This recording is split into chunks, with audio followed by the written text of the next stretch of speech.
Broiler এবং layer মুরগির তুলনায় এটার দাম বেশি, এটা মরে কম, লাভ বেশি। দেশি মোরগের স্বাদে একটি উন্নত প্রজাতির বার্ডই হচ্ছে কালার বার্ড। এটা দেখতে দেশি মোরগের মতো হলেও এটা দেশি মোরগ নয়, তবে এটার স্বাদ এবং দাম অনেকটা দেশি মোরগের মতোই। ব্রয়লার এবং লেয়ারের তুলনায় এটার রোগ প্রতিরোধ ক্ষমতা অনেক বেশি, তাই এটা মরে কম। 40 থেকে 50 দিন পালন করলে এটা খাওয়ার উপযোগী হয়ে যায়।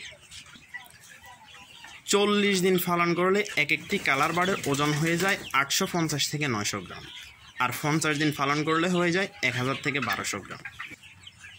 কালার বার্ডের দেশি মোরগের মতো অনেকগুলা কালার হয়ে থাকে।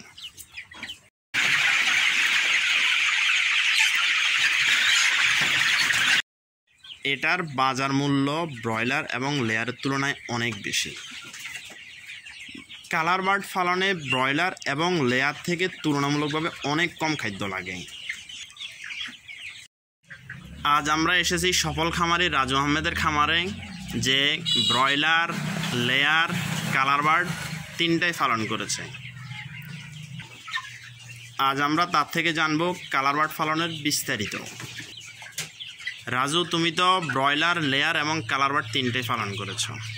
আমাদেরকে আজকের ভিডিওতে তুমি বলবা তিনটার মাঝে তুমি কি পার্থক্য খুঁজে পেয়েছো?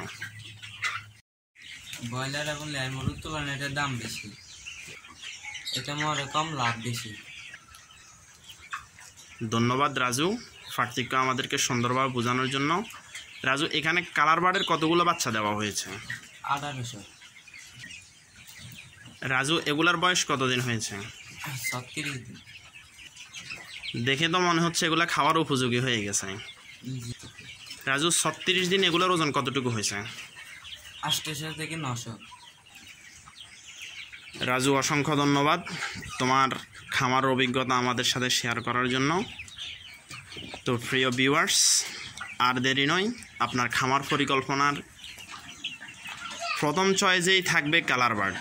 আমরা আশাবাদী আপনার খামারে অবশ্যই আপনি সবগুলো পালন করবেন, তবে কালার বার্ডের প্রতিও গুরুত্ব দিবেন।